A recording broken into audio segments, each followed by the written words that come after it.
ठीक है। तो अभी हमने समझा कि मेंडलीव की आवर्त सारणी के क्या क्या लाभ होते हैं, ठीक है। तो अब देखिए, जैसे कि अभी हमने बात की कि तत्वों की भविष्यवाणी कर दी गई थी, ठीक। अच्छा, उस समय अक्रिय गैसें नहीं खोजी गई थी, है ना। अक्रिय गैसें काफ़ी कम मात्रा में थी, लेकिन अक्रिय गैसों का एक बार हमने नाम लिया था जब हम न्यूलैंड का सिद्धांत पढ़ रहे थे, ठीक है ना। तो बेसिकली मेंडलीव की आवर्त सारणी में तो जगह छोड़ी गई थी, है ना, जो कि भविष्य से समानता रखती थी। तो जब भविष्य में अक्रिय गैसें खोजी गई तो इन अक्रिय गैसों को मेंडलीव की आवर्त सारणी में जगह मिल गई। ये एक लाभ है, ये एक लाभ है। इस चीज़ को आप लिख लीजिएगा, मैं लिखवा नहीं रहा हूँ। तो बेसिकली उसी के नीचे लिख लीजिएगा जितना मैंने आपको लिखवाया है कि भविष्य में खोजी गई अक्रिय गैसों का, जितना मैं आपको लिखवाया हूँ अभी, उसी के नीचे लिखिएगा कि भविष्य में खोजी गई अक्रिय गैसों को मेंडलीव की आवर्त सारणी में स्थान मिल गया। भविष्य में खोजी गई अक्रिय गैसों को मेंडलीव की आवर्त सारणी में स्थान मिल गया, ठीक है।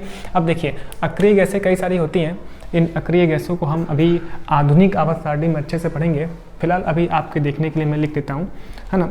अक्रिय गैसें आप नीचे लिख लीजिएगा, जैसे कि sir helium, neon, argon, krypton, xenon, radon होता है ना। नाम आप ध्यान ना रखें फिर भी काम चलेगा।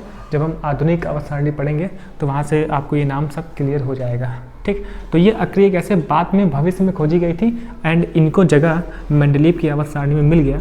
ये एक लाभ था, ठीक है। Helium, neon, argon, krypton, xenon, radon, ठीक। चलिए अब हम आगे बढ़ते हैं और हम बात करते हैं कि मेंडलीव की आवर्त सारणी की हानियाँ क्या क्या हैं। मेंडलीव की आवर्त सारणी की हानियाँ, ठीक है। तो आप लिख लीजिएगा, हेडिंग लिखिएगा, मेंडलीव की आवर्त सारणी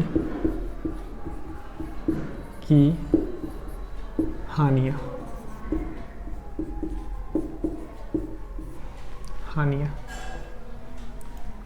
ठीक है। तो आप, है ना, हिंदी वगैरह देख लीजिएगा, है ना। तो ये हानियाँ क्या क्या होती है ना, एक तो लाभ होता है जो हमने बात की, फिर एक हानियाँ होता है। इसे एनसीईआरटी में किस नाम से दिया है ना, एनसीईआरटी का नाम, है ना, एनसीईआरटी में लिखा है सीमाएं, है ना, बेसिकली सीमाएं। तो मेंडलीव की आवर्त सारणी की सीमाएं और करके लिख सकते हैं हम लोग, सीमाएं। तो यहाँ से भी क्वेश्चन आपसे पूछा जाएगा कि सीमाएं क्या क्या होती है, ठीक। चलिए, तो पहला लिखिएगा, पहली हेडिंग, है ना, तत्वों के परमाणु द्रव्यमान के क्रम में परिवर्तन, ठीक है। लिखिएगा, तत्वों के परमाणु द्रव्यमान के क्रम में परिवर्तन, ठीक है। अच्छा, ये वीडियो एक ही दिन रिकॉर्ड हुई है ना, आपको सेकंड पार्ट में मिल रही होगी। तो आप लिखिएगा, तत्वों के परमाणु द्रव्यमान के क्रम में परिवर्तन, ठीक है। यहाँ से लिखना स्टार्ट कीजिएगा। मेंडलीव की आवर्त सारणी में, है ना, लिखना स्टार्ट कीजिएगा, है ना। बेसिकली मैं आपको समझाता हूँ क्या हुआ था कि मेंडलीव ने अपने अनुसार तत्वों के परमाणु द्रव्यमान निकाल कर उनके बढ़ते हुए क्रम में अपनी सारणी बना ली थी, ठीक है। तो मेंडलीव के अनुसार तत्वों का परमाणु द्रव्यमान क्या क्या होना चाहिए उन्होंने बता दिया था, ठीक है। लेकिन इसके बाद भी कई वैज्ञानिकों ने, है ना, परमाणु द्रव्यमान को लेकर अध्ययन किया और उनके कैलकुलेशन को और अच्छे से देखा, ठीक है। अलग अलग कैलकुलेशन करके सही परमाणु द्रव्यमान निकाला। तो जब अलग वैज्ञानिकों ने भविष्य में कुछ और एक्सपेरिमेंट किए, तब जो परमाणु द्रव्यमान आया वो मेंडलीव की आवर्त सारणी में तत्वों का जो परमाणु द्रव्यमान था उससे मैच नहीं खाता है, ठीक है। तो कुछ ऐसा हुआ था। तो आप इसमें लिखिएगा कि मेंडलीव की आवर्त सारणी में कुछ तत्वों के, मेंडलीव के आवर्त सारणी में कुछ तत्वों के परमाणु द्रव्यमान में परिवर्तन है। मेंडलीव की आवर्त सारणी में कुछ तत्वों के परमाणु द्रव्यमान के क्रम में परिवर्तन है। जैसे कई सारे तत्व हैं, एनसीईआरटी में एक दिया, इसलिए मैं आपको एक बता रहा हूँ, ठीक है ना। क्रम में परिवर्तन है, जैसे फॉर एग्जांपल, है ना, जैसे मेंडलीव ने कोबाल्ट को निकिल से पहले रखा। मेंडलीव ने कोबाल्ट, कोबाल्ट को निकिल से पहले रखा, है ना। जैसे एग्जांपल लिखिएगा, मेंडलीव ने कोबाल्ट को निकिल से पहले रखा, जबकि निकिल को कोबाल्ट से पहले रखना चाहिए था। मेंडलीव ने कोबाल्ट को निकिल से पहले रखा, जबकि, है ना, निकिल को कोबाल्ट से पहले रखना चाहिए था, ठीक। अब टेबल में आप देखो, लिख लिया जितना मैंने बोला। अब आपको टेबल वही एनसीईआरटी की दिखेगी। एनसीईआरटी का अगर आप टेबल देखो तो मैं आपको समझाता हूँ कि सर क्या हुआ था, है ना। एनसीईआरटी के टेबल में आप, है ना, ग्रुप नंबर 8 देखिएगा। ग्रुप नंबर 8 सबसे आखिरी वाला ग्रुप आप देखो तो आपको दिख रहा होगा Fe आयरन कोबाल्ट निकिल, दिख रहा है। चौथा आवर्त प्रथम श्रेणी, ठीक है, चौथा आवर्त प्रथम श्रेणी आपको दिख रहा है Fe iron cobalt nickel, iron cobalt nickel, ठीक है, आयरन कोबाल्ट निकिल। तो मेंडलीव की आवर्त सारणी में उन्होंने कोबाल्ट को ऐसे रखा है। अब देखिए यहाँ पर इन्होंने लिखा है 58.93, है ना, एंड निकिल को क्या लिखा है सर, निकिल को लिखा है 58.71, ठीक है। एंड यहाँ पर आप देखो तो यहाँ पे आयरन है, बेसिकली यहाँ पर आयरन है, आयरन का लिखा है 55.85, ठीक है, 55.85।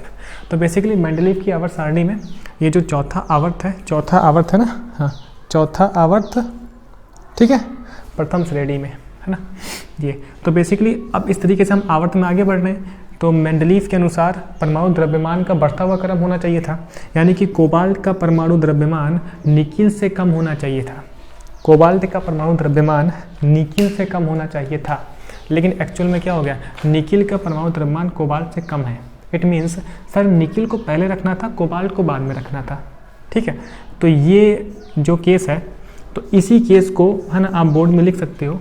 बेसिकली उन्होंने कोबाल्ट को निकिल से पहले रख दिया, जो कि गलत है, जो कि मेंडलीव के परमाणु द्रव्यमान के बढ़ते हुए क्रम में नहीं है, ठीक है। निकिल को पहले रखना चाहिए था। तो पहला हेडिंग सीमा में यही हो गया कि परमाणु द्रव्यमान के क्रम में परिवर्तन रहता है, ठीक है, ये इनकी हानि है, सीमा है, ठीक। तो सर मुझे ये बात समझ में आ गई, है ना, है ना। ये तो समझते हो ना, बढ़ता हुआ क्रम, यानी कि छोटा पहले रखना था, बड़ा बाद में रखना था, इन्होंने बड़ा पहले रख दिया फिर छोटा रख दिया, ठीक है जी, यहाँ तक। चलिए अब दूसरा लिखिएगा, दूसरा, ठीक। तो मेरे ख्याल से आपको टेबल देख के समझ में आ गया, है ना। दूसरा लिखिएगा, समस्थानिकों तथा समभारिकों को स्थान ना मिल पाना। दूसरा, समस्थानिकों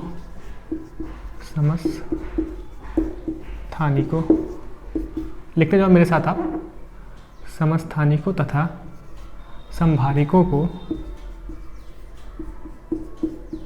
समस्थानिकों तथा समभारिकों को स्थान ना मिलना, ठीक है। बेसिकली 9th क्लास में आपने पढ़ा होगा समस्थानिक तथा समभारिक, उसको मैं अभी बताता हूँ, ठीक। समस्थानिकों तथा समभारिकों को स्थान ना मिलना, ठीक। यहाँ लिखिएगा, मेंडलीव की आवर्त सारणी में समस्थानिकों तथा समभारिकों को स्थान नहीं मिल पाया। मेंडलीव की आवर्त सारणी में समस्थानिकों तथा समभारिकों को स्थान नहीं मिल सका, क्योंकि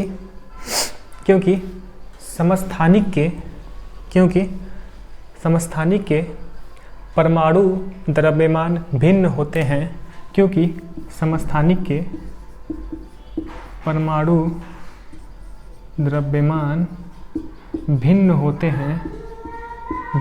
हैं तथा इनके गुण समान होते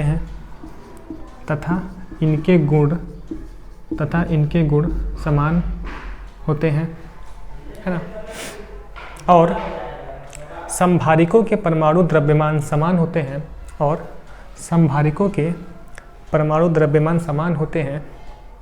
है ना, परंतु उनके गुण भिन्न होते हैं, ठीक है।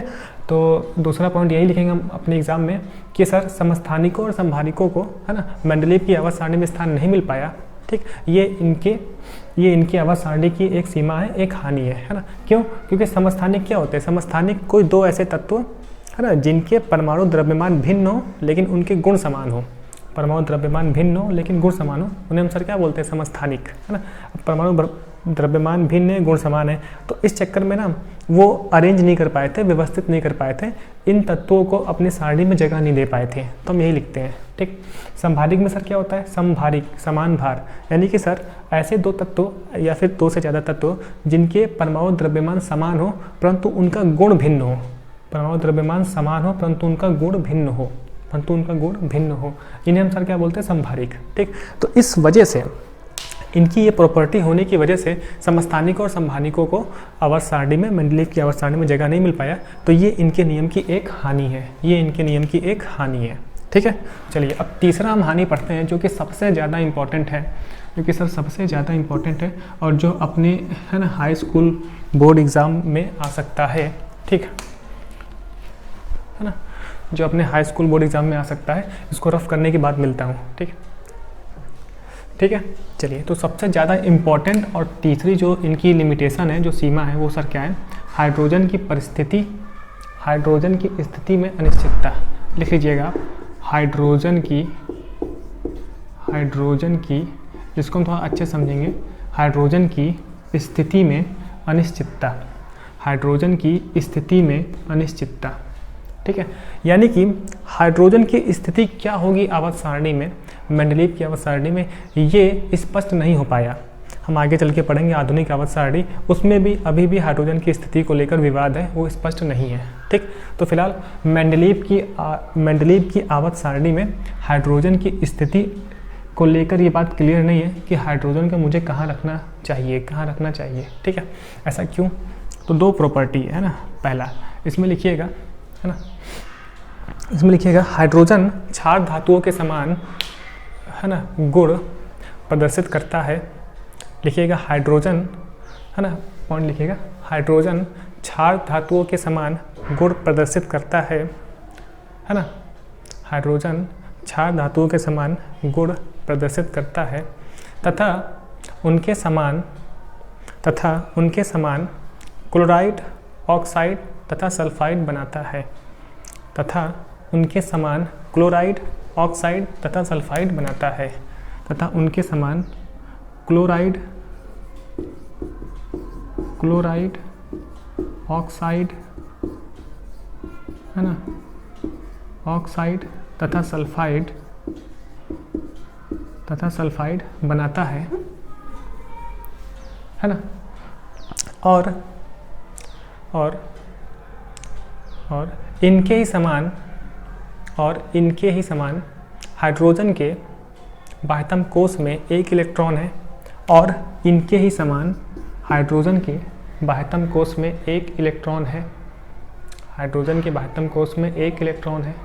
ठीक है, तो आप रिपीट कर लेना ये चीज़। अब इसी में सेकंड पॉइंट लिखिएगा, हाइड्रोजन हैलोजन के समान गुण प्रदर्शित करता है। हाइड्रोजन हैलोजन के समान, हाइड्रोजन, है ना,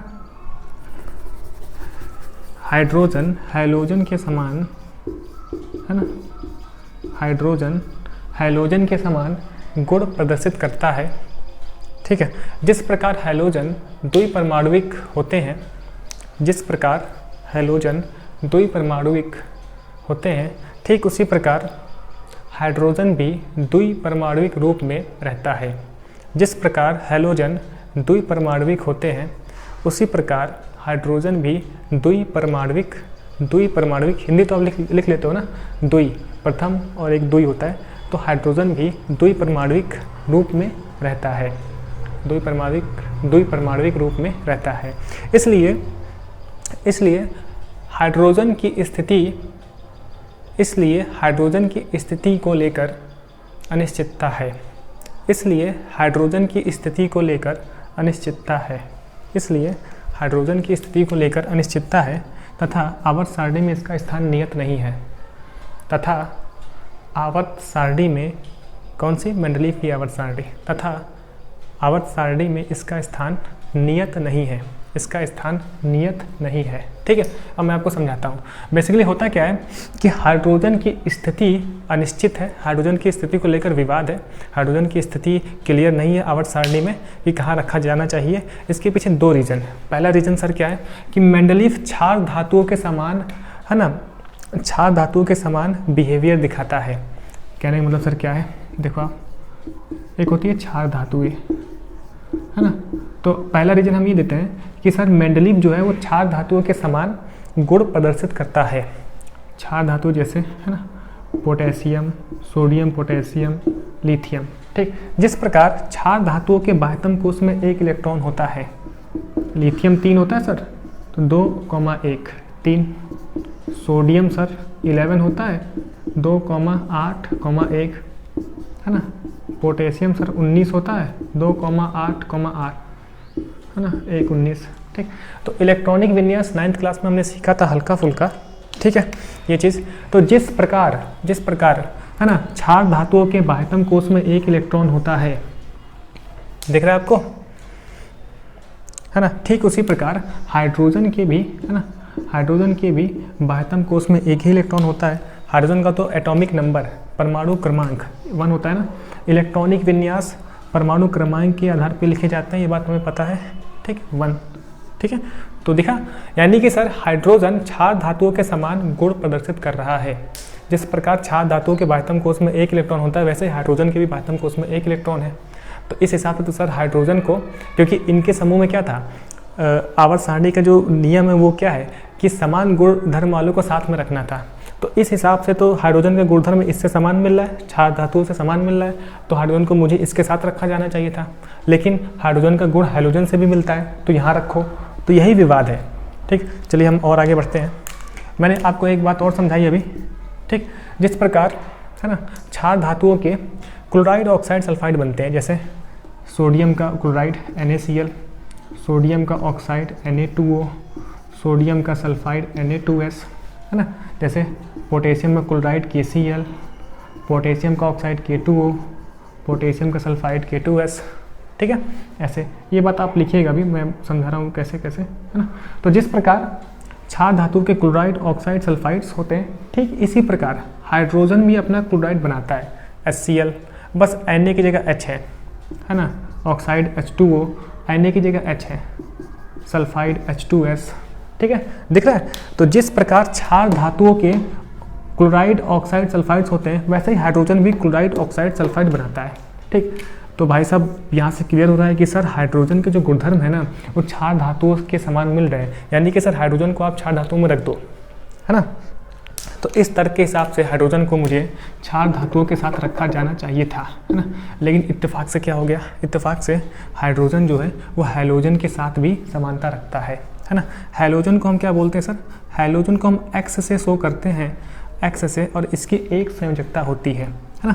देखो हैलोजन दरअसल F2Cl2, है ना, Br2I2, है ना। मतलब कि हैलोजन की नहीं बोलते हम फ्लोरीन क्लोरीन ब्रोमीन आयोडीन, इसे बोलते हैं सर हम halogen. Fluorine chlorine bromine iodine, इसे हम सर बोलते हैं हैलोजन। और फ्लोरीन फ्लोरीन के बीच में सहसंयोजक बंध होता है, 9th क्लास में आपने पढ़ा होगा सहसंयोजक बंध, है ना। तो यानी कि सर हैलोजन्स F2Cl2 Br2I2 बनाता है। ठीक इसी प्रकार एक हाइड्रोजन का परमाणु दूसरे हाइड्रोजन परमाणु के साथ सहसंयोजक बंध बनाकर H2 के रूप में रहता है, H2। यानी कि सर हाइड्रोजन हैलोजन के तरह द्विपरमाणविक है, इसे हम क्या बोलते हैं सर, द्विपरमाणविक। दो परमाणु मिलकर एक बनाए ना, दो है ना, F2Cl2 Br2I2, इसे हम बोलते हैं सर द्विपरमाणविक, है ना। सर क्या बोलते हैं हम लोग,